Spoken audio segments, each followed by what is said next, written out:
The Film Basement is filmed in sunny West Hartford, Connecticut, in front of a live studio Welcome audience. to the actual true story of The Filmmaker's Basement. I'm Brandon. I'm Andrew.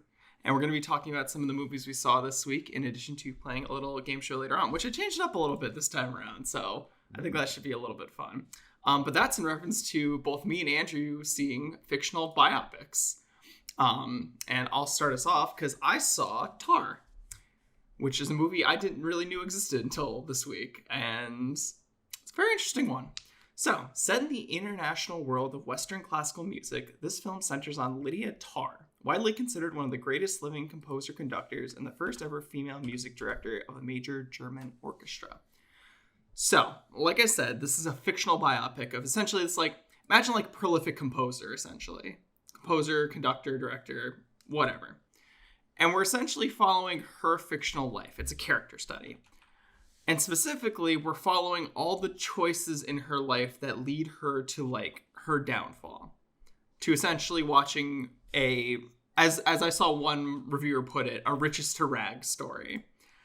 And there's a lot I could talk about in this movie. Specifically, it's a very weird movie, and a lot happens in it without a lot seeming like it's happening. But I think it's best to focus on the main character herself, because her actions very directly drive how the story maneuvers itself. So Tar is kind of like this elitist, narcissistic alpha conductor. At least that's who she is at her core.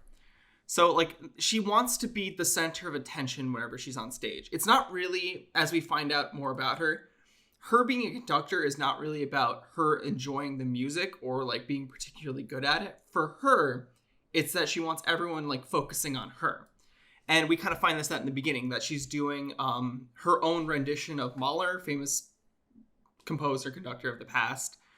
And she's doing it from her own perspective, interpreting his work. So it's essentially her rendition of this thing. And so that's kind of our center point, is it's centering around this new rendition that she's working on. And you really get the impression watching throughout this entire movie that whenever she's conducting, she is the center of attention, and it's all about her.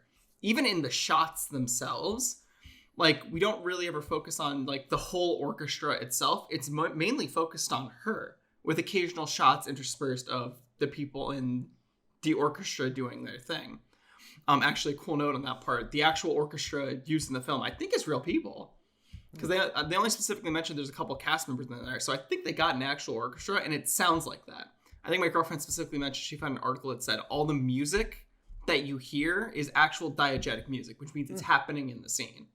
Which I thought was it's a really cool touch, and it really adds to the world of Tar. She definitely, and that kind of leads into this alpha mentality she has. That where everyone in the scene or in her life kind of exists to serve her. She's the most important person.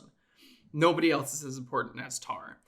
And specifically, we kind of get this because her wife is also a part of the orchestra. She is in this Philharmonic. But even when she's there, you can see Tar potentially hitting on other women in the orchestra. Right in front of her. Mm-hmm. Her wife almost doesn't matter to her as much as her wife staying with her matters while she gets to do whatever she wants. Which makes for a really weird dynamic and gets kind of into the issues with Tar later on, where she starts kind of falling apart from this person she was. Also, definitely a very elitist person. So, she only wants to work with people that, quote, fit in. Her and her wife talk about this a lot, where they don't want to interact with people that don't fit into their social circle, which is again, this very elitist, I'm a composer, I'm a conductor, I'm an important person, and I'm only going to give you the time of day if you're important as well. We even see this the opposite of this, essentially, when she interacts with people who she sees as below her. At one point in the film, she's in this apartment, essentially, that she owns. And her neighbor knocks on the door, and she's and the neighbor's come help me, please come help me. Old elderly neighbor, by the way. My husband's fallen. And she goes, and she finds that this woman's husband is naked on the ground, unable to essentially take care of himself. And the old lady can't pick her up. She's she's old. She's old. This dude's gonna weigh a lot. There's no way she can do this. So Tar helps her get up. But even just Tar touching this old man sends her into such a spiral that she has to just clean herself. She takes a shower. She's like scrubbing herself down. Like she can't even stand to have touched this man, let alone be in his presence. However, again, towards like the first like hour or two of the movie, she does a very good job of hiding this. Like you wouldn't get the impression, you do get the impression, but like to the people around her, she definitely seems like she fits in, like she's a part of them, and she's almost like listening, understanding them, that kind of thing. And you get a lot of hints throughout the movie that this is almost a facade that she's putting on, that she almost doesn't belong with them. That maybe she's like, maybe she wasn't always this elitist person. She came from maybe a more humble background, but she doesn't really want to acknowledge that. And this expresses itself through the way she talks. She's always choosing, and for lack of a better word, like the fanciest word to use whenever she's talking with someone. Or like she always talks about very heady concepts. Like she's never lowering herself down below her level. And again, like I said, we start getting hints that she kind of isn't all there or isn't who she's saying she is. There's definitely a hidden side to her that reveals itself. I should also mention, I didn't say this at the beginning, this is a very long movie. This is like 2 hours, 40 minutes. And it doesn't really, I'll get to that in a bit, but it's a lot of movie and there's a lot that kind of happens while not feeling like it's happening. But we start getting these hints. So towards the beginning, we see Tar giving kind of like a masterclass lecture almost for a bunch of students at this university. And the way she talks leaves herself very open to being interpreted poorly, which comes up later in the movie once things kind of start falling apart for her. She's not very careful about how she talks in that sense, at least. Because in her mind, at least, this is the best way to communicate it from this elitist perspective that she has. Additionally, we get like mentions of this ex-student named Krista, who we kind of find out that Tar has burned every bridge for her. Krista was like a conducting student of hers. But for some reason, Tar burned like every single bridge this woman could have, kind of leaving her destitute in a very bad place.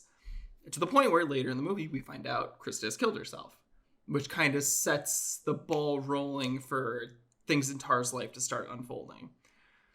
Because essentially, this kind of leads to the biggest issue for Tar unfolding and kind of gets the ball rolling on the rest of her life falling apart. We also get the impression that Tar has a lot of implied relationships with people around her. Specifically, her old assistant, who I'm fairly certain it was a sexual relationship of some kind.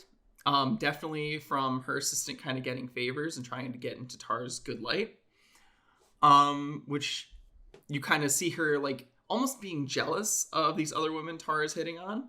And we almost see her get her replaced by this new woman who makes an appearance, Olga, who seeks to join this German Philharmonic Orchestra. And kind of Tar's new interest in where, again, we see more stuff about her unravel. And then we also get these little sequences of Tar kind of waking up in the middle of the night. And like weird stuff is happening in her house. Like for instance, the first time I think she gets up, she's noticing like this ticking noise to a very steady beat. And she's like, oh, I don't know what that is. What's happening? Goes into her office, opens a cabinet, and there's light shining on this metronome that's going off. And there's no reason why this metronome should be on in the middle of the night too. And she starts questioning all the people around her, and nobody's like saying they did this. And we get a lot of scenes like this. I almost think this is like Tar's guilty consciousness kind of keeping her up at night. Like this is how they're choosing to show that. So we get a lot of hints like this that stuff is wrong with Tar, but this is our character that we're working with. And I almost see parallels here. I mean, there's very clear parallels here to for corrupt Hollywood execs, for instance, like Harvey Weinstein comes to mind, of course, but like that kind of like Me Too era of people getting called out for their actions. It has a lot of similarities to that. And especially the kind of person that would do that. And like I said, this unwinding of Tar occurs incredibly slowly to the point where it almost doesn't feel like anything's actually happening, if that makes sense. Like I said, the movie's 2 hours, 40 minutes long. It takes about to the 2 hour mark for things to really start falling apart in Tar's life. But I think that's almost more realistic in a way, because like a lot of times, like these incidents don't all fall apart at once. Like we kind of see it in the news as that, like for instance with Harvey Weinstein, it seemed like all these people coming out about them, about him, like calling him out. But like there took a lot of legwork to get there, as we've seen in prior years and up until now. Like it takes a very long time to get to that point, and I think that's where we're kind of going with this movie, is that it's not like all gonna happen at once. It's gonna take a long time to get there, but it does happen eventually. But you're kind of living through that from Tara's perspective, where it's like, at least to her, it doesn't feel like a lot's going on. Like she feels like she's still on top. She still feels like she's the best, until we start getting to that later point in the movie where like things really start to go bad for her and things start to pick up and everything happens. And I think thematically, I think you can kind of piece together that this movie is kind of about separating the art from the artist. Because like I said, the movies kind of center out in Tar's like new interpretation of this Mahler piece. It's her work, essentially. That's how she views it. Like, this is her interpretation. Mahler may have written this, but he didn't leave notes as to how to make this happen, you know? So this is essentially her remaking his work in front of her. And it gets to the point where you're kind of wondering, can you separate this new composition Tar has essentially made from Tar herself as a person? And I think she certainly believes this, because in the beginning, during that lecture where she gets like really racy and really weird, she brings up a lot of these like conductors and composers who are like very famous, like your Mozart, your Beethovens and all that stuff. And how like they also have all these horrible aspects to them.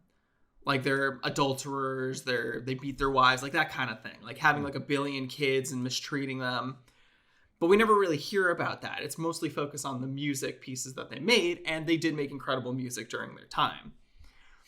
And almost the same thing, and we should be able to enjoy their work regardless of what happens to them. And that's kind of what happens here when Tar's falling apart. Like, we see towards the end, like, there's a bunch of people essentially protesting a book tour that she's going on. And on the outside, it seems like there's all this, what's it called? Like, hubbub about her, like, people, like, protesting, like, talking about what she's done, that kind of thing. But the second you're inside that book, like, the book signing, and she's talking about her book, it's a packed room. And nobody's, like, calling her out. Nobody's being, like, seems uncomfortable. They're just all there to hear her talk about herself and her interpretation of her work. So, like, and we get more of this later on. We get some other stuff that'll come up, but I don't want to spoil it because I think it is kind of fun to see the movie unfold in the way it does. But I do think that's an interesting take on this theme. And overall, I thought it was a very well done movie, and a very good deconstruction of what like these corporate like executives who feel like they can get away with anything are almost like. I will say again, like I've been saying, the movie's very slow. So if you cannot like kind of handle a very, very slow movie, this probably isn't for you. But if you want a really good character study, I think this is a great example of one. I also thought I found out more about the director behind this. This is like his first movie he's done, I think, in almost like, I want to say like 16, 18 years. He hasn't done a movie in forever, and he came back with, honestly, kind of a banger.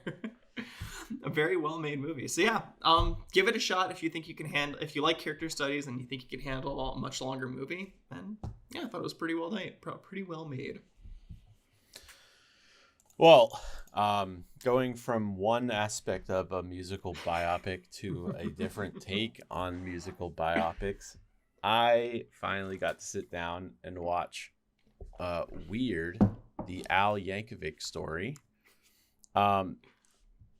So this movie explores the facet of Yankovic's life from his meteoric rise to fame with early hits like Eat It and Like a Surgeon, to his torrid celebrity love affairs and famously depraved lifestyle. Mm-hmm.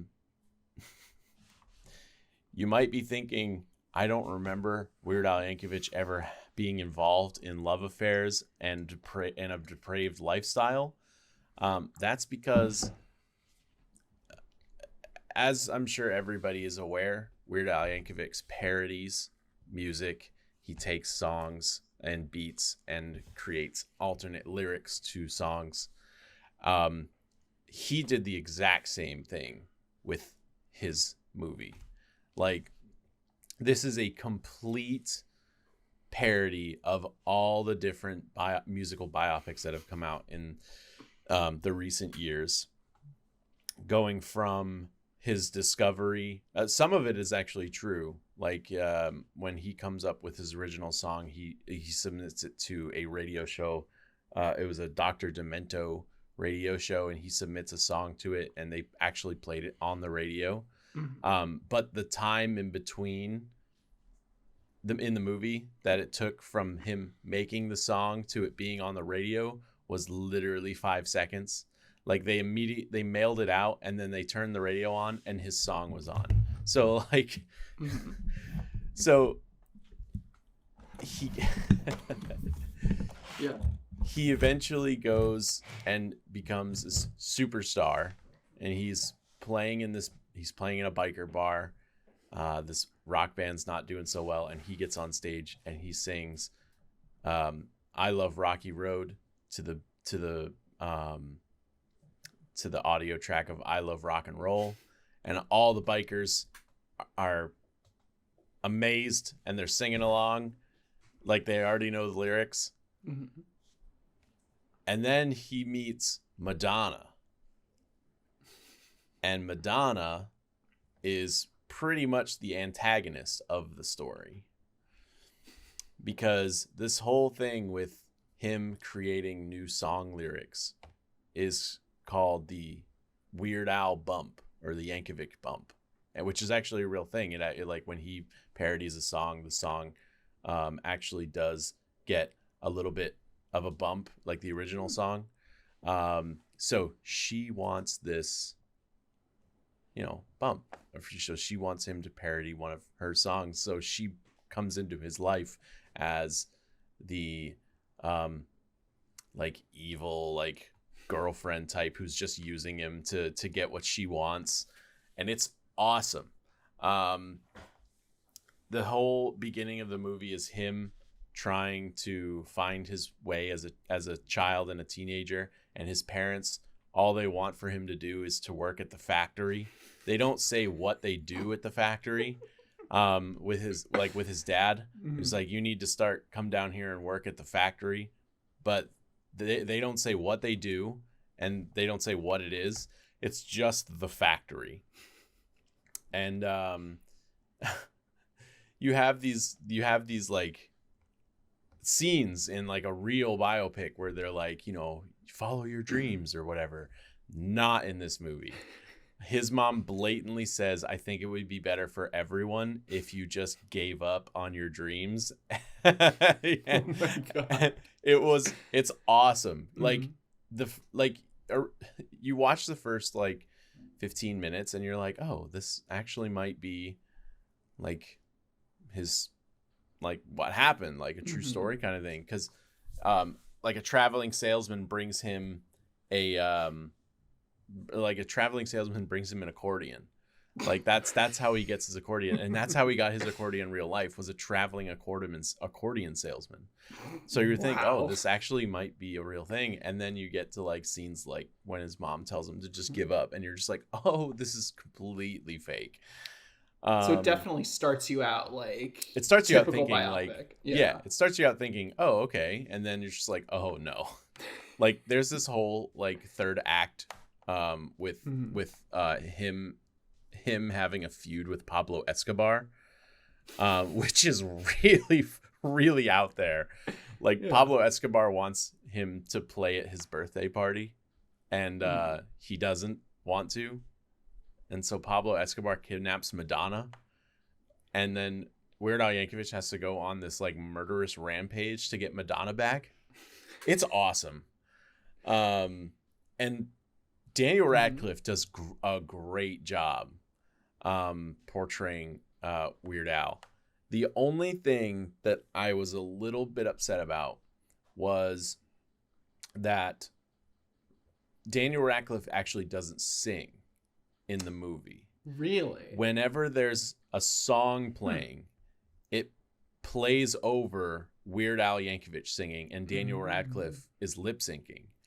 That was the only kind of thing I had with it. I was like, okay, well, I was like, wow, he really sounds like Weird Al.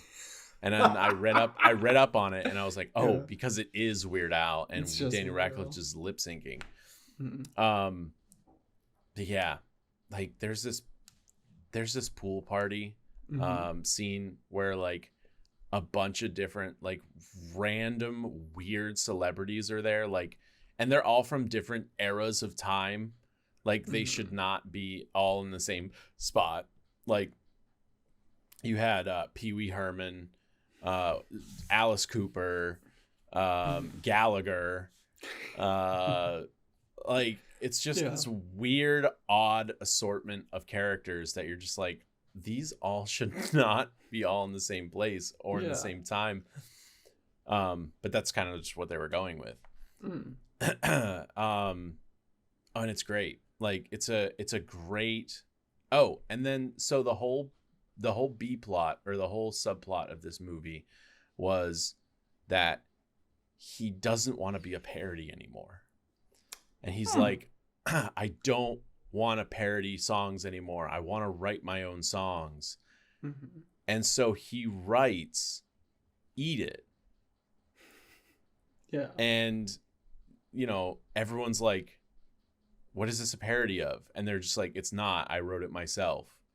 And then you come to find out like 10 minutes later, 20 minutes later in the movie that you find out that this guy named Michael Jackson parodied Weird Al Yankovic's Eat It to his own song called Beat It. And you're just like, wait, what? So they're trying to portray that Eat It came first. Yeah. And Michael Jackson parodied Eat It with his own song called Beat It. And his whole thing is like, Weird Al's like, is it about food, like eating eggs? And they're like, no, I think it's about fighting. And they're just like, well, that's not what Eat It's about. Like, it's great. It's funny because I think I saw that scene on TikTok where he initially figures out like Eat It, and correct me if I'm wrong, it's almost like a moment of divine inspiration for him, right? Where he just starts like playing on his accordion and he just starts going. A bunch of drugs. Yeah. And like, because he's surrounded by his friends, right? No, that is the original. That's where he originally started, where he was making up song lyrics. That's a great scene. Yes, and it's not spoiling anything because so his friends are all sitting around and they're like, he's like, you know, I just want to rewrite song lyrics to popular songs. And they're like, just do it. And he's like, it's not that easy. It's really hard. And then they're like, all right, well, can you make us some sandwiches? And they're like, okay, cool. And so he goes in the fridge and he's like, hey, Steve, this bologna has your name on it. Can I use it? And he's like, yeah, you can use my bologna. And so he's like, all right, cool. And he's like, open up a and the guy, Steve, he says out loud, yeah, just open up a package of my bologna. And it's just like, okay, well, that's an actual line from the song.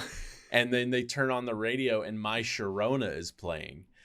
And then so Weird Al's in the kitchen and he puts the toast in the toaster and he's staring at this package of bologna and the record starts skipping on the radio.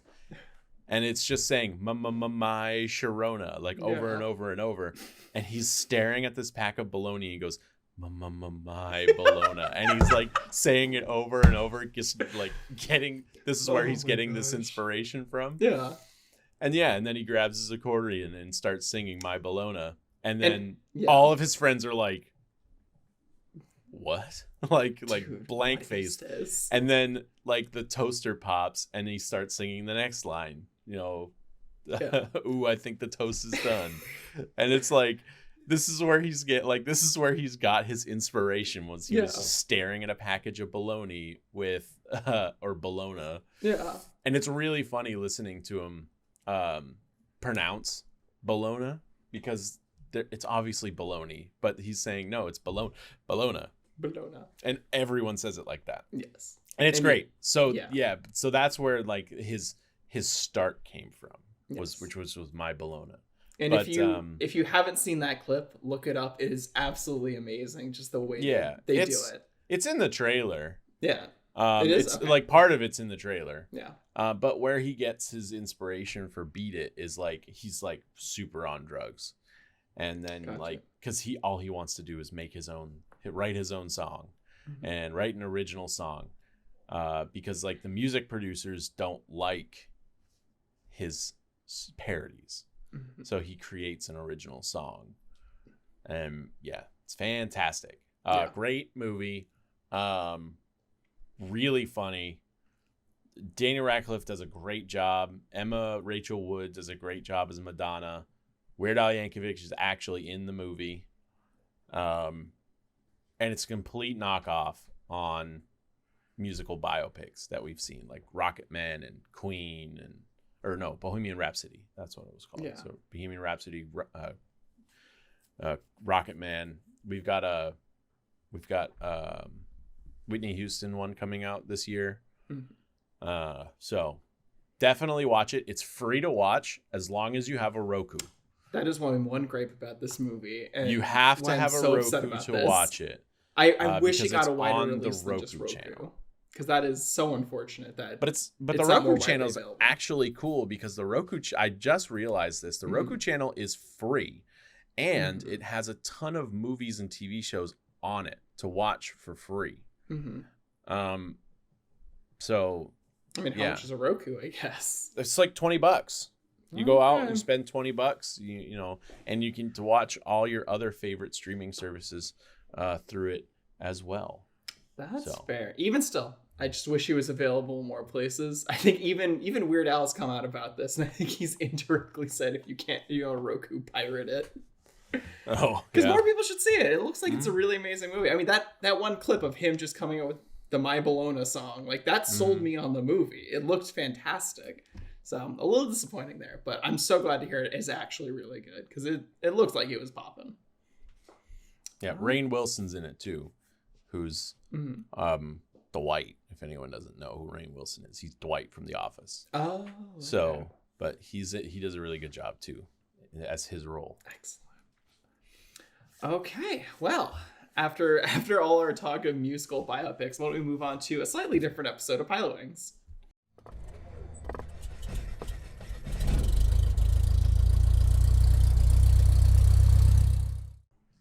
So, Pilot Wings is usually a game show where I pitch Andrew 3 show log lines, and he has to guess, and two of which are real, one of which is something I made up, and he has to guess which one is the real one. This year, I decided to get into the holiday spirit, and instead of doing TV show pilots, we're going to be covering Hallmark movies. So I have 3 Hallmark movies here. 2 of them are real Hallmark movies that really got made, and one of them is something I came up with. And it's up to Andrew to guess which is the fake Hallmark movie. So, by the way, I did not realize how many Hallmark movies there are. There are an ungodly amount of bad Hallmark movies. I will not be looking for any movies. I'll not be lacking for movies this time around. So, after his sleigh is shot down while flying through restricted military airspace, an Earthbound Santa is sought for questioning by a pair of overzealous Homeland Security agents. The fate of Christmas is now in the hands of the disbelieving, by-the-book duo, unless their faith in Santa can be restored by 2 children and a trio of elves who have arrived from the north to help a friend in need. 2. Anxious to help his struggling widowed mom, Sarah, 10-year-old Jesse enters a national video contest. But Jesse's winning entry, All I Want for Christmas is a Husband for My Mom, has unforeseen consequences as Sarah is vaulted into the national spotlight and dazzled into accepting a proposal from a wealthy man she may not love. And 3. After years of putting her ad sales job before herself, Julia decides to take time for herself and go home for the holidays. Expecting the magical day of her youth, Julia returns to find her family has become extremely dysfunctional and bitter in her absence. So when an accident causes her to start reliving Christmas Eve, Julia will do everything in her power to give her family the perfect Christmas they once had. So, Andrew, out of those 3 Hallmark movies, which is the fake one? Now, these are Hallmark movies. These are specifically correct? Hallmark Christmas movies. Specifically Hallmark Christmas movies. Yes. I'm immediately eliminating B because that's an absolutely Hallmark movie. Woman wants to find man, man finds woman, they fall in love at the end. Absolutely 100% a Christmas movie. Now, the third one about when she relives an accident that starts reliving Christmas, 75% sure that's also a Christmas movie. That also sounds like Groundhog's Day meets Christmas. And then the first one is not a Christmas movie, or it's not a movie that's made by Hallmark. It might be a movie, but it was not a Hallmark movie because there's no plot of man meets woman or woman. Like Hallmark movies have a woman, and like, I'm sorry to stereotype, but Hallmark movies have a woman right. that you know, that she's having a poor time, or she's lonely or something, and that one does not meet the criteria of Hallmark movie for me, so I'm going with that one as the fake one, the first one.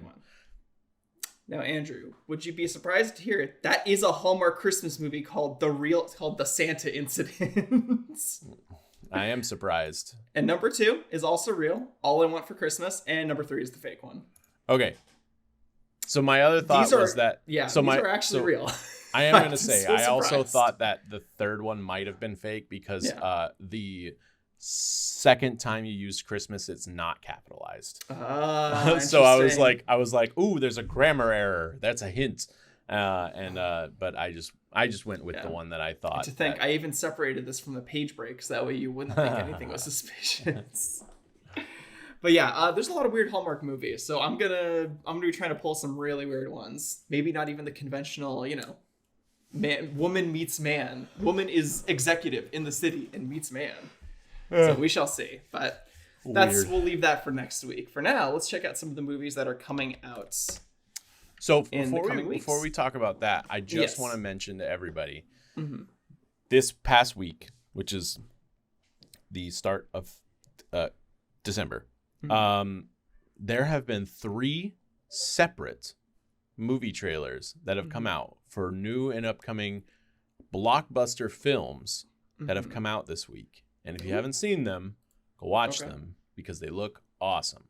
The first one is Transformers: Rise of the Beasts, which takes place around like Beast Wars for Transformers, which is awesome. So we get some animals instead of cars. Yeah. The second one was Guardians of the Galaxy Volume 3.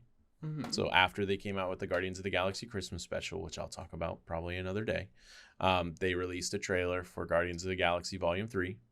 And the third one was the new Indiana Jones movie. Oh, gosh. Indiana Jones, the Dial of Destiny, which also looks cool because Shia LaBeouf's not in it. Yeah, but Harrison Ford's so old. They de-aged him. They de-aged him in the movie for a little bit, and it looks awesome. Like, Disney's really good about de-aging people. Yeah. Yeah. This looks. It looks okay. Promising. So keep an eye out for 3 movies that come out next year. Yeah. So look out for them. Alrighty, and let's get back into the upcoming releases for the next few months of December. I know we talked about this earlier. We have A Violent Night, which I know I want to see. An elite team of mercenaries breaks into a family compound on Christmas Eve, taking everyone hostage inside. However, they aren't prepared for a surprise combatant. Santa Claus is on the grounds, and he's about to show why this Nick ain't no saint. Sounds bad, but sounds like it could be fun at least. At least a fun bad. And then The Whale comes out this week. Yeah. A reclusive English teacher attempts to reconnect with his estranged teenage daughter. Oh, I'm so excited for this. I'm so excited to see Brendan Fraser back on the screen. Especially in a big movie like this that apparently, at least from what I heard, apparently got a standing ovation. I think it was Cannes or something like that. It did, yeah, during one of the festivals. Which is neat. And then the new Avatar movie comes out the week after. And I don't even know what to think about this movie. Like, I don't know. It seems like a weird movie to have another sequel for, but what do I know? James Cameron is a genius. He must There's have 4 sequels. The newest sequel. The most recent one. There's going to be 3 more. I know. I don't know how he's going to, is he just, because it sounds like, at least from what I was reading from the synopsis of this one, Jake Sully lives with his newfound family formed on the planet of Pandora. Once a familiar threat returns to finish what was previously started, Jake must work with Atiri and an army of Na'vi race to protect their home. It just sounds like it's going to be a rehash of the first one. It's like, how But many this times one can they takes redo the place in spot? water. You're so right. You're so right. How could I be so stupid? This is the And newest they trailer. have children now. Of course. But Completely yeah, different. so that's the only thing that I've noticed that's different about this one is that they Yeah. have children now. I mean Jake and Natiri have Mhm. children now, which also I have no idea how that works. Because It's Jake not is a a- human who Well, is no, in a he's a human in an Yeah. avatar body, like a synthesized avatar body. I guess they synthesized everything. Apparently. Gotta make it as real as possible. Well, no, I thought it unless- wasn't that they were synthesized. I thought they were actual people. No, They just had killed them They and, like- created they created the sure? bodies I thought- for yeah. I thought that was part of the thing, is that they found out, like, they were actually, like, stolen people. Mm-mm. Was that not? Damn, I really thought that was a thing. I mean, I don't think so. I'm pretty Hmm. sure it's not. I also haven't seen that movie in a really long time. Also Because that. also this movie came out 2008, I think, right? 9, so it's Yeah. 13 years ago. Mhm. And they finally come out with the sequel. It's like waiting for the new Game of Thrones book. Yeah. Like yeah. they did the first 3 Game of Thrones books in like 4 years, and then it took them 4 years to write the 4th one, and then Yeah. it took him 6 years to write this one, the next one, and it's been 12 years since he came out with a new book. Yeah. And everyone's like, and there's 2 more. There's this one, and then there's Mhm. another one coming out. So like, bro. Yeah. Um, Well, if I know anything about him, because I remember when the original movie came out, he mentioned a lot that he had this movie idea in like the late 90s, and he didn't mhm. make it because the technology wasn't there yet. So I assume this is just another situation of the technology's not there yet. I can't realize my vision of more blue people flying around on giant pterodactyls. Right. And apparently, so this one comes out when? The Next, 19th? the 16th, I think. 16th, Maybe. 16th Yeah. of December. So Avatar 3 Mm-hmm. comes out December 20th, 2024. I guess it's all there. Avatar 4 will come out in 2026, Mhm. December 18th. They already have all the release dates. Of course. And then Avatar 5 will come out December 22nd, 2028. Mhm. So, like, they have all the movies planned, and I'm thinking that they might do what they did with Lord of the Rings. So, with Lord of the Rings, they filmed all 3 movies all at the same time, I think they've already. Yeah, I think they've mentioned that they're already starting work on the Yeah. third one or whatever. and then they put them out once a year. Yeah, So that might be doing that with this one. makes sense. I Um, assume it'll sell like crazy. Mm-hmm. But Because it Mhm. looks like everyone from every like main character from the original is going to be in all 5. wow. So you have Zoe Saldana, Mhm. Sigourney Weaver, Sam Worthington, Giovanni Ribisi, Stephen Lang, and that's all I can recognize from like Joel David Moore too. Yeah, Mhm. I forgot he was in it too. So yeah, they already have like 12 people casted for the 5th movie. Mhm. So they have. I'm pretty sure that's how they're gonna do it. But we'll I see. guess we'll see. So we'll see what the new the new Avatar movie actually brings. Avatar 3, Voice of the Sky. I don't. Yeah, where are they gonna go? They've already done the sky. They've already done the ocean. Are they gonna go to space? Yeah, maybe. Avatar in space. Well, look forward to Avatar in space coming 2024 or whatever. Besides that, I mean, there's not really too much else I see that's interesting to me. So, a weird one called Float. When a vlogger and her crew embark on their annual river float to commemorate the untimely loss of her friend, they are plunged into a life and death battle with a mysterious local, a sinister paranormal force, and their own fears. Just a weird concept, I guess. That's all I really got from that one.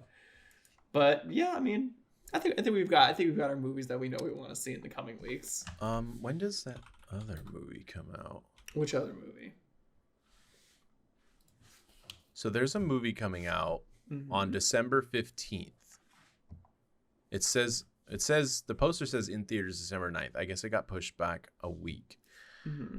It's called The Mean One. Mm-hmm.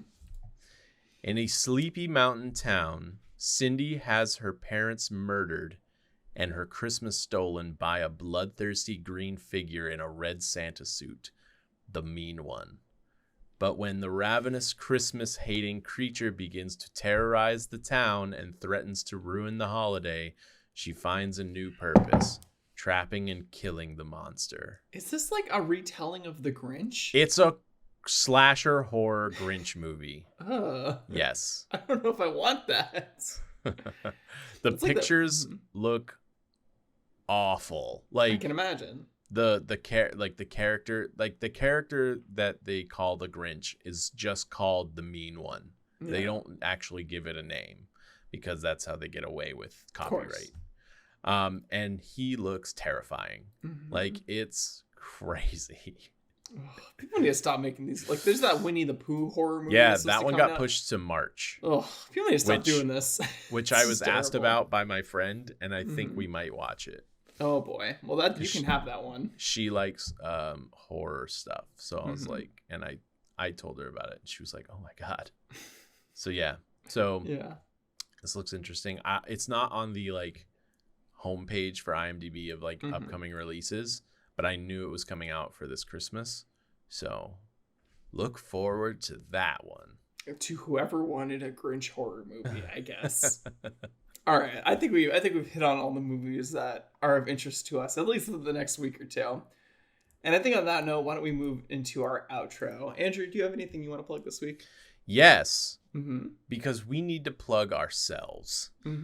So if you are watching this and you are not subscribed to Name Pending Productions YouTube channel, hit that like button, subscribe to the like button.